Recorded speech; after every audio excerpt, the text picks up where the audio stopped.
जय श्री कृष्ण। आज हम आपके लिए लेकर आए हैं शनिवार व्रत कथा, शनिदेव जी की व्रत कथा। कथा को बीच में बिल्कुल भी स्किप ना करें, इससे आपको कहानी का कोई लाभ नहीं होगा। कहानी को लास्ट तक ज़रूर सुनें और हमारे चैनल को लाइक शेयर सब्सक्राइब ज़रूर करें। तो चलिए जानते कथा के बारे में। एक समय स्वर्गलोक में सबसे बड़ा कौन के प्रश्न पर 9 ग्रहों में वाद विवाद हो गया। विवाद इतना बढ़ा कि परस्पर भयंकर युद्ध की स्थिति बन गई। निर्णय के लिए सभी देवता देवराज इंद्र के पास पहुँचे और बोले, हे देवराज, आपको निर्णय करना होगा कि हम में से सबसे बड़ा कौन है। देवताओं का प्रश्न सुनकर देवराज इंद्र उलझन में पड़ गए। इंद्र बोले, मैं इस प्रश्न का उत्तर देने में असमर्थ हूँ।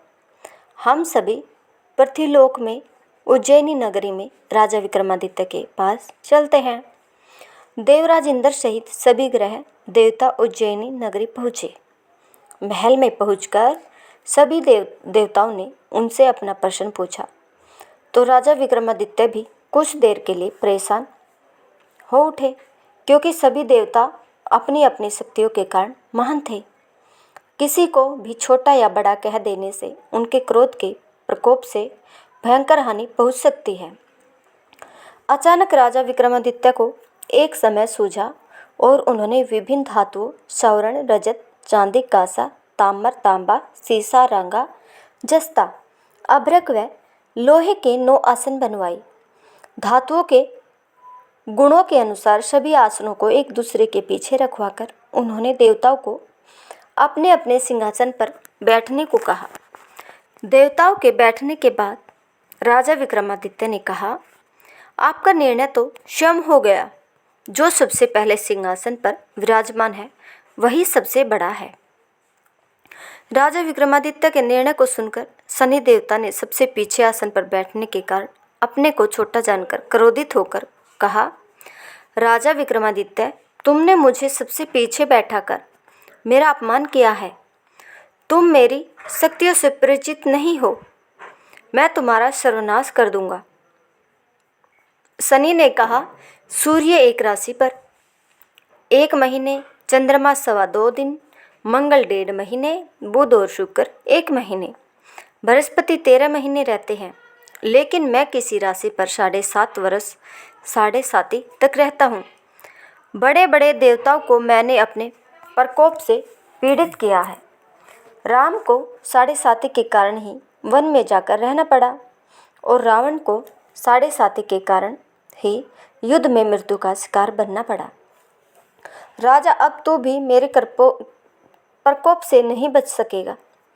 इसके बाद अन्य ग्रहों के देवता तो प्रसन्नता के साथ चले गए, परंतु शनिदेव बड़े क्रोध के साथ वहां से विदा हुए। राजा विक्रमादित्य पहले की तरह ही न्याय करते रहे। उनके राज्य में सभी स्त्री पुरुष बहुत आनंद से जीवन यापन कर रहे थे। कुछ दिन ऐसे ही बीत गए। उधर शनि देवता अपने अपमान को भूले नहीं थे। विक्रमादित्य से बदला लेने के लिए एक दिन शनिदेव ने घोड़े के व्यापारी का रूप धारण किया और बहुत से घोड़ों के साथ उज्जैनी नगरी पहुँचे।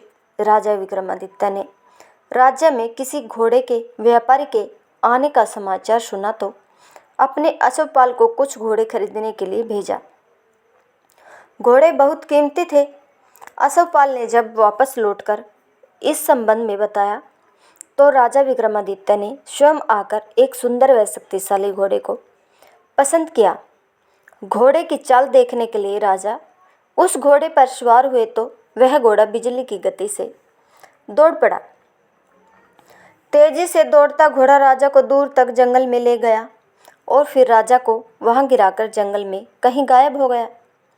राजा अपने नगर को लौटने के लिए जंगल में भटकने लगा, लेकिन उन्हें लौटने का कोई रास्ता नहीं मिला। राजा को भूख प्यास लगाई।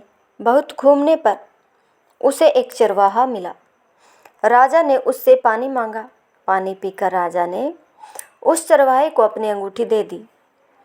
फिर उससे रास्ता पूछकर वह जंगल से निकलकर पास के नगर में पहुंचा। राजा ने एक सेठ की दुकान पर बैठकर कुछ देर आराम किया। उस सेठ ने राजा से बातचीत की तो राजा ने उसे बताया कि मैं उज्जैनी नगरी से आया हूँ। राजा के कुछ देर दुकान पर बैठने से सेठ जी की बहुत बिक्री हुई।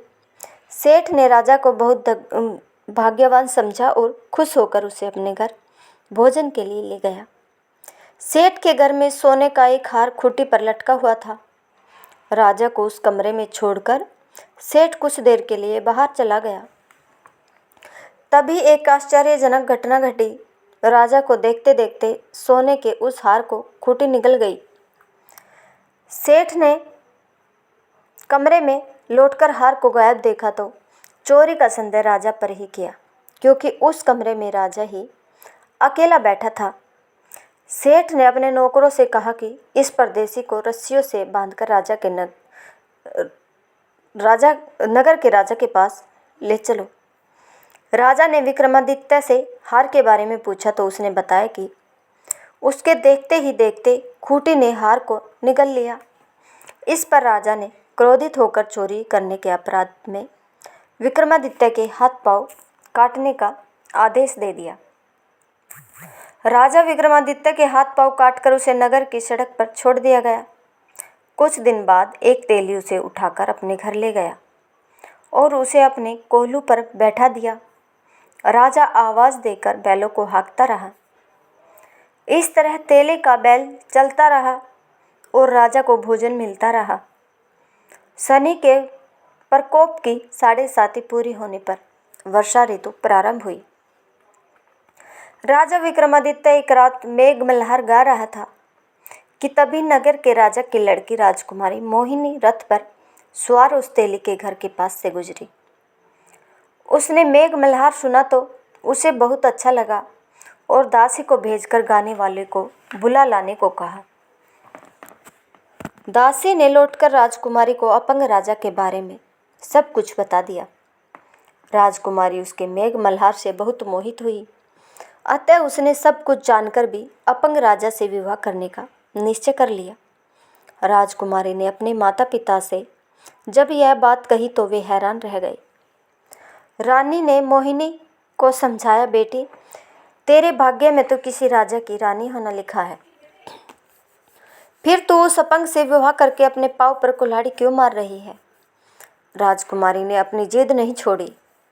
अपनी जिद पूरी कराने के लिए उसने भोजन करना छोड़ दिया और प्राण त्याग देने का निश्चय कर लिया।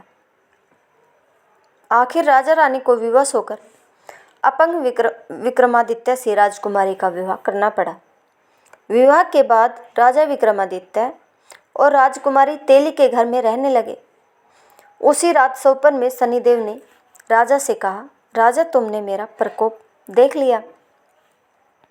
मैंने तुम्हें अपने अपमान का दंड दिया है। राजा ने शनिदेव से क्षमा करने को कहा और प्रार्थना की, हे शनिदेव, आपने जितना दुख मुझे दिया है अन्य किसी को न देना।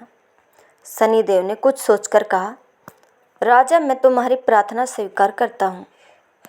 जो कोई स्त्री पुरुष मेरी पूजा करेगा, शनिवार को व्रत करके मेरी व्रत कथा सुनेगा, उस पर मेरी अनुकंपा बनी रहेगी। प्रातःकाल राजा विक्रमादित्य की नींद खुली तो अपने हाथ पांव देखकर राजा को बहुत खुशी हुई। उसने मन ही मन शनिदेव को प्रणाम किया। राजकुमारी भी राजा के हाथ पांव सही सलामत देखकर आश्चर्य में डूब गई। तब राजा विक्रमादित्य ने अपना परिचय देते हुए शनिदेव के प्रकोप की सारी कहानी सुनाई। सेठ को जब इस बात का पता चला तो दौड़ता हुआ तेली के घर पहुंचा और राजा के चरणों में गिरकर क्षमा मांगने लगा। राजा ने उसे क्षमा कर दिया, क्योंकि यह सब तो शनिदेव के प्रकोप के कारण हुआ था। सेठ राजा को अपने घर ले गया और उसे भोजन कराया। भोजन करते समय वहाँ एक आश्चर्यजनक घटना घटी। सबके देखते देखते उस खूंटी ने हार उगल दिया। सेठ जी ने अपनी बेटी का विवाह भी राजा के साथ कर दिया और बहुत से स्वर्ण आभूषण, धन आदि देकर राजा को विदा कर दिया। राजा विक्रमादित्य राजकुमारी मोहिनी और सेठ की बेटी के साथ उज्जैनी पहुँचे तो नगरवासियों ने हार्स से उनका स्वागत किया। अगले दिन राजा विक्रमादित्य ने पूरे राज्य में घोषणा कराई कि शनिदेव सब देवों में सर्वश्रेष्ठ है। प्रत्येक स्त्री पुरुष शनिवार को उनका व्रत करे और व्रत कथा अवश्य सुने। राजा विक्रमादित्य की घोषणा से शनिदेव बहुत प्रसन्न हुए। शनिवार का व्रत करने और व्रत कथा सुनने के कारण सभी लोगों की मनोकामनाएं शनिदेव की अनुकंपा से पूरी होने लगी। सभी लोग आनंदपूर्वक रहने लगे। बोलो जय शनिदेव। अगर आपको हमारी यह कथा पसंद आई हो तो प्लीज़ हमारे चैनल को लाइक शेयर सब्सक्राइब करना बिल्कुल भी ना भूलें। धन्यवाद सभी का कहानी सुनने के लिए।